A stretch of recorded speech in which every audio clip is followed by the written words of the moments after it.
तो चलिए समझते हैं WBG 2023 का जो काउंसलिंग प्रोसेस है वो कैसे वर्क करने वाला है। कई सारे बच्चे लाइक फर्स्ट टाइम WBG के एग्ज़ाम दिए हैं एंड फर्स्ट टाइम WBG के काउंसलिंग पार्टिसिपेट करने वाले हैं, तो उनके लिए काफ़ी चिंतक विषय है।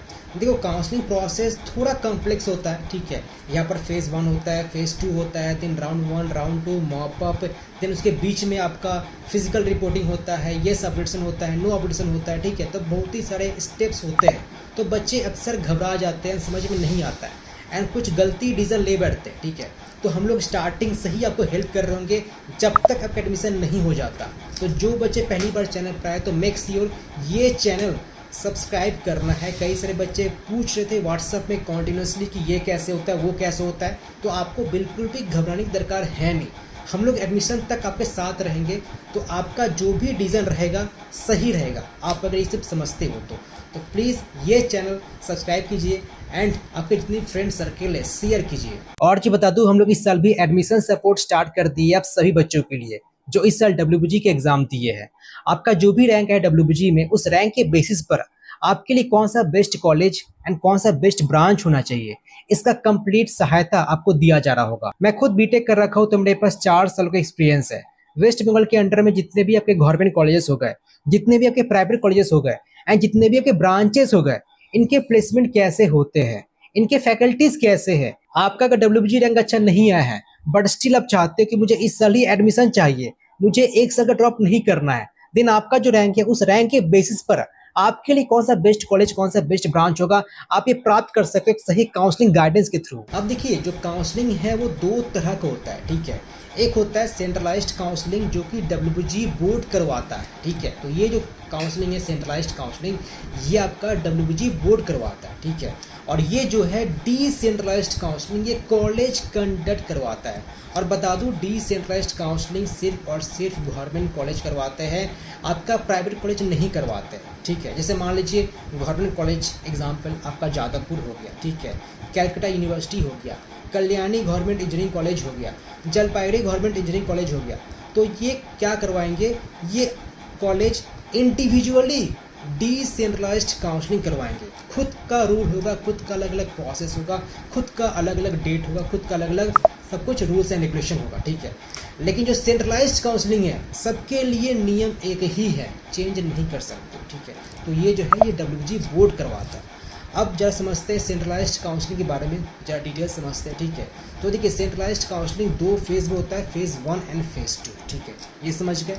तो फेज़ 1 जो है वो WBG रैंक के बेसिस पर, समझो सही से, WBG रैंक के बेसिस पर आप बीटेक में एडमिशन करवा सकते हो, बी फार्मा में एडमिशन करवा सकते हो। कहाँ पर? गवर्नमेंट एंड प्राइवेट कॉलेजेस में, ठीक है, ये क्लियर है। तो आप अगर WBG के एग्ज़ाम दिए हो, आपका WBG रैंक आया है, ठीक है, रैंक कार्ड आपके पास तो है ही, तो उस रैंक कार्ड के थ्रू आप बीटेक कर सकते हो, बी फार्मा कर सकते हो। कहाँ पर? गवर्नमेंट एंड प्राइवेट कॉलेज में, ठीक है।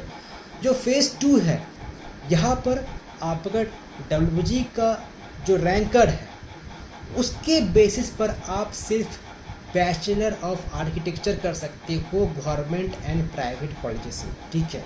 और JEE मेंस रैंक के बेसिस पर आप बीटेक कर सकते हो, बी फार्मा कर सकते हो, बी आर्किटेक्चर कर सकते हो, ठीक है, सिर्फ और सिर्फ प्राइवेट कॉलेज में। तो ये प्लीज़ क्लियर कर लीजिए, JEE मेंस रैंक के थ्रू आप गवर्नमेंट कॉलेज में एडमिशन नहीं करवा सकते। जादवपुर, कैलकाटा यूनिवर्सिटी, कल्याणी, जलपाईगुड़ी, कोई भी गवर्नमेंट कॉलेज में आप एडमिशन नहीं करवा सकते हो on the basis of JEE mains rank. तो ये क्लियर है। फेज़ 1 आपका सिर्फ WBG रैंक के थ्रू ही एडमिशन होता है, लेकिन जो फेज़ 2 है आप WBG रैंक के थ्रू भी एडमिशन करवा सकते हो, JEE मेंस रैंक के थ्रू भी एडमिशन करवा सकते हो। डिफरेंस क्या है?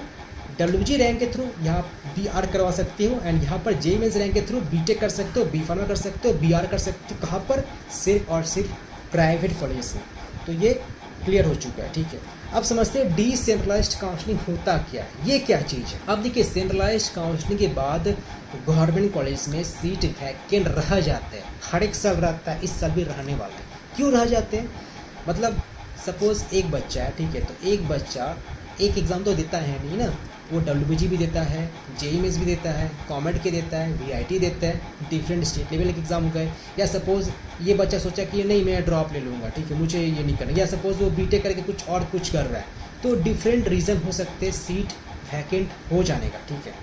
और ये भी हो सकता है कि सपोज़ बच्चा एडमिशन ले लिया, ठीक है, सीट कैप्चर कर लिया, लेकिन 1 महीने बाद वो सीट छोड़ दिया तो सीट हो गया वैकेंट, ठीक है। तो ऐसे भी होता है, कई से बच्चे करते हैं। अब गवर्नमेंट कॉलेज में सीट रह जाते हैं वैकेंट, तो उस वैकेंट सीट को फिलअप करने के लिए गवर्नमेंट कॉलेज क्या करवाता है, डिसेंट्रलाइज्ड काउंसलिंग करवाता है। एंड ये जो डिसेंट्रलाइज्ड काउंसलिंग है ये आपका सेंट्रलाइज्ड काउंसलिंग होने के बाद ही कंडक्ट होता है एंड जोसा काउंसलिंग के बाद होता है।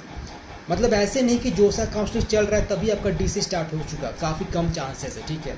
जनरली जोसा के बाद ही होता है, क्योंकि कई सारे बच्चे जोसा में पार्टिसिपेट कर रहे होंगे तो फिर वहाँ से मतलब पूरा जो प्योर डेटा है वो नहीं मिल पाता, कितने सारे सीट वैकेंट रह सकते हैं, ठीक है। तो जादवपुर का अलग रूल है, कैलकाटा यूनिवर्सिटी का अलग रूल है, ठीक है। हर एक का एक डेट आता है, हर एक का एक शेड्यूल आता है कि हम लोग जी ऐसे करवाएंगे वैसे करवाएंगे। वैसे एक सेपरेट वीडियो में ला दूंगा डिसेंट्रलाइज्ड काउंसलिंग बारे में। एंड ये काफ़ी लेट से हुआ, ठीक है। मतलब मान के चलिए कि आपका सितंबर के महीने भी हो सकता है, अक्टूबर के महीने भी हो सकता है, ठीक है। पढ़ाई स्टार्ट हो जाता है कॉलेज में, फिर भी काउंसलिंग ये चलते रहता है, ठीक है। ये बता दूँ, मतलब कोई कन्फर्मेशन नहीं है कि पढ़ाई के बाद ही होगा या पढ़ाई के पहले होगा। इसका एक डिटेल वीडियो में ला दूंगा, तो चिंता मत कीजिए, मैं सब कुछ आपको नोटिफाई करते रहूँगा व्हाट्सएप ग्रुप में एंड यूट्यूब पर, ठीक है। अब देखिए जरा समझते हैं सेंट्रलाइज्ड काउंसलिंग का जो स्टार्टिंग जो है वो क्या है। तो सेंट्रलाइज्ड काउंसलिंग सबसे पहले आपको रजिस्टर करना पड़ता है, ठीक है।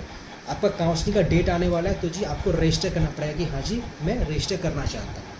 500 या 600 कुछ फीस ऐसे कुछ है, एग्जैक्ट मुझे याद नहीं आ रहा है, ठीक है, कुछ ऐसा ही है, ठीक है। देन आपको चॉइस फिलिंग करना होता है। चॉइस फिलिंग मीन्स कि आप कौन कौन सा कॉलेजेस डालना चाहते हैं। चॉइस फिलिंग कैसे करना चाहिए इसका एक डिटेल वीडियो ला दूंगा, एक वीडियो में सबको समझाना चाहूँगा तो आप कंफ्यूज हो जाओगे, मैं कंफ्यूज नहीं करना चाहता, ठीक है। चॉइस फिलिंग के बाद चॉइस लॉकिंग करना पड़ता है। ध्यान दो, एक बार चॉइस लॉक कर दिए तो फिर आपका चॉइस फिलिंग मॉडिफाई नहीं कर सकते। सपोज आपने टोटल 15 चॉइस फिलिंग किया, ठीक है, ऐसे करके ऑर्डर किया है, तो एक बार जहाँ लॉक कर दिए ये ऑर्डर आप चेंज नहीं कर सकते। इसलिए चॉइस फिलिंग काफ़ी सोच समझ कर किया जाता है। वैसे हम लोग का जो पेड सपोर्ट है, एडमिशन सपोर्ट, वहाँ पर आपको कंप्लीट गाइडेंस दे रहे हैं कैसे चॉइस फिलिंग करना है, तो आप चाहो तो वो ज्वाइन कर सकते हो, जहाँ पर कंप्लीट सपोर्ट आपको दिया जा रहा होगा, ठीक है। देन चॉइस लॉकिंग के बाद आपको सीट एलोकेशन मिलता है कि हाँ जी आपने जो 15 चॉइस फिलिंग किया है, आपका जो 12वां नंबर जो ऑप्शन है आपको वो सीट अलॉट किया जाता है, ठीक है। सपोज आपको कोई कॉलेज अलर्ट हुआ, लेट से केजीसी अलर्ट हुआ, ठीक है, कल्याणी गवर्नमेंट इंजीनियरिंग कॉलेज। अब सारा डॉक्यूमेंट आपको यहाँ पर लेके जाना पड़ता है कॉलेज में कि हाँ जी ये डॉक्यूमेंट मैंने वेरीफाई करवा लीजिए। देन आपसे पूछा जाता है कि आप क्या येस अपग्रेडेशन करवाओगे या नो अपग्रेडेशन करवाओगे। अपग्रेडेशन मतलब होता है कि आप आगे क्या बढ़ना चाहते हो कि आप वहाँ पर रुक जाना चाहते हो। अब देखिए हर एक बच्चा आगे बढ़ना चाहता है, वो चाहता है कि मुझको जो 12th नंबर जो ऑप्शन मिला है, मैं चाहता हूँ कि जो 1 से 11 के जो ऑप्शंस है उसमें एडमिशन करना चाहता हूँ। तो ऑब्वियसली हर एक बच्चा चाहता है कि मैं येस अपग्रेडेशन करवाऊँ। नो अपग्रेडेशन कौन करवाता है इसका मैं एक बारे में बता दूंगा, ठीक है। सपोज आप चॉइस फिलिंग कुछ गलती कर बैठो तो ये जो भी कुछ बताया ना, choice filling, choice locking, seat location, इसका एक डेडिकेटेड वीडियो आ जाएगा, ठीक है, तो वो देख लीजिएगा। यहाँ पर बस मैं आपको शॉर्ट में एक कॉन्साइज वे में आपको बता रहा हूँ, ठीक है।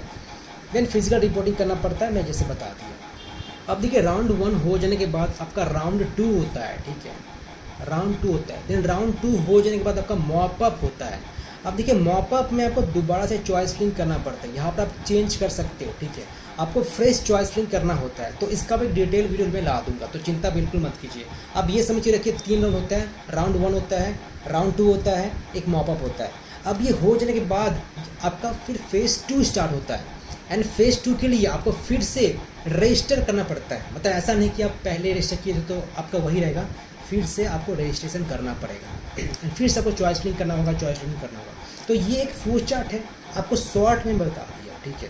फिर भी आपके मन में कुछ डाउट रह चुका है इसके रिगार्डिंग, ठीक है, डिटेल मत पूछिए, क्योंकि डिटेल वीडियो में लाने वालों अपकमिंग डेज में, तो आप चिंता बिल्कुल मत कीजिए।